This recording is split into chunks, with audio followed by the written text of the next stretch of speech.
আজকে ঈদে মিলাদুন নবী। অনেকে বলে ঈদ আবার কটা হবে? একটা তো ঈদুল ফিতর আর একটা ঈদুল জুহা। এটা আবার ঈদ কেন হলো? অনেকে বলে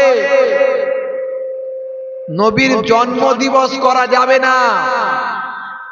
জন্ম দিবস ইহুদি নাসারারা করে, 2 নাম্বার। 3 নাম্বার বলে নবীর মিলাদ পেলে কোথায়? নবীর মিলাদ পেলে কোথায়? এই 3টে জিনিস নিয়ে বেশি বিতর্ক চলছে সমাজে। আজ থেকে 10-15 বছর আগে যে সমস্ত মুরব্বীরা আছে তারা এই বিতর্কগুলো তারা শোনেননি।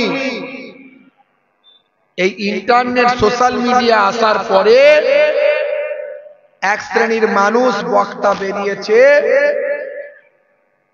তারা খুব সহজে বলি, খুব সহজে বুঝে নেবেন। ইসলামের ডেভেলপমেন্ট আজকে সারা পৃথিবীতে যেভাবে বাড়ছে, ছড়িয়ে পড়েছে, আমেরিকা, ইসরায়েল তারা ভয় পাচ্ছে। তাদের সমীক্ষায় ধরা পড়েছে আগামী 2050 সালের মধ্যে পৃথিবীতে সবচেয়ে গ্রেটেস্ট রিলিজিয়াস হবে ইসলাম। সবচেয়ে জনসংখ্যায় বড় ধর্ম হবে ইসলাম।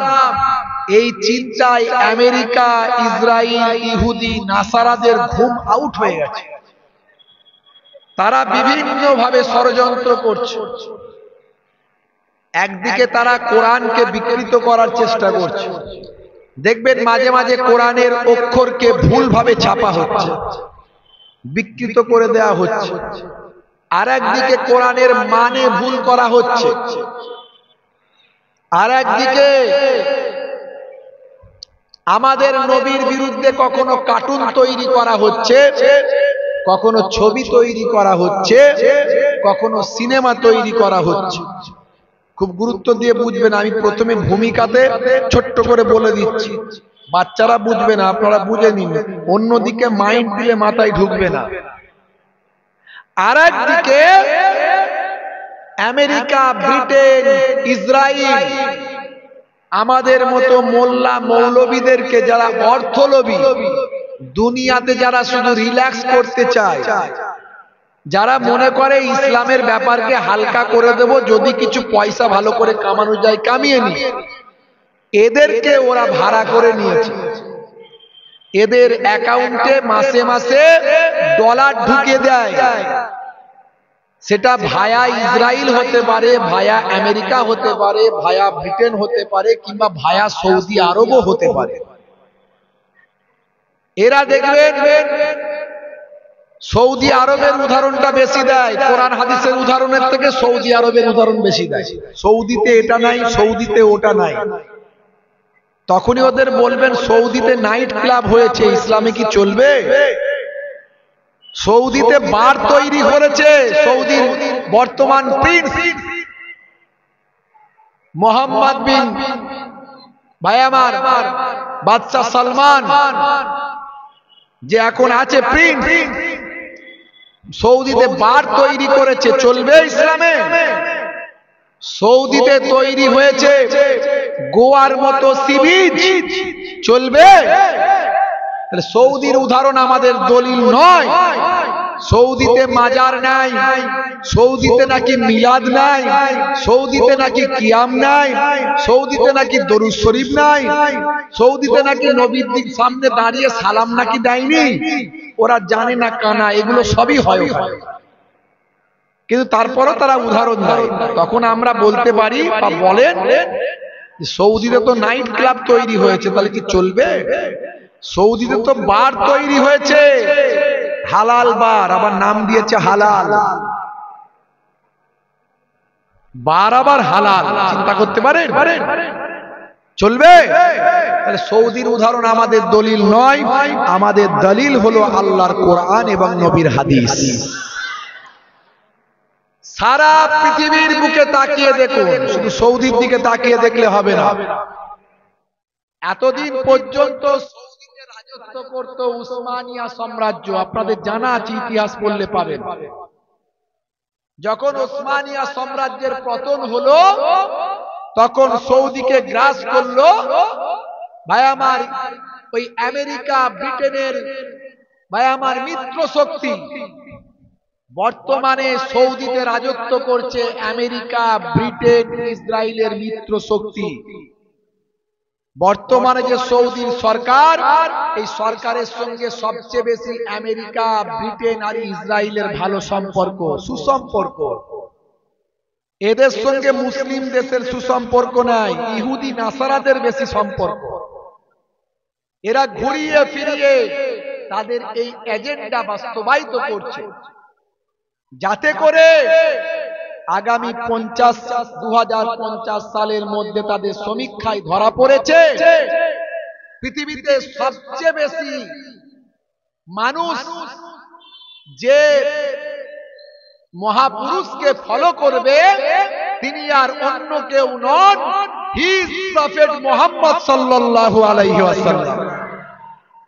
এই তাদের যে ভয় ঢুকে গেছে, এই ভয়েতে তারা অনেকগুলো পদক্ষেপ নিয়েছে।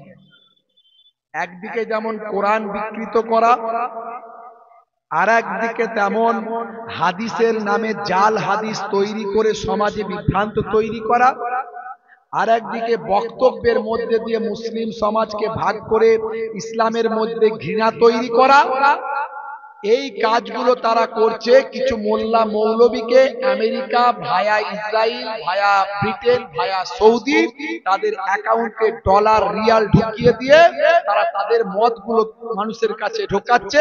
আর তারা বছরে বছরে আমেরিকা ব্রিটেন গিয়ে সৌদিতে গিয়ে সেখান থেকে ট্রেনিং নিয়ে চলে আসছে। এখন যেটা সমস্যা সেটা হলো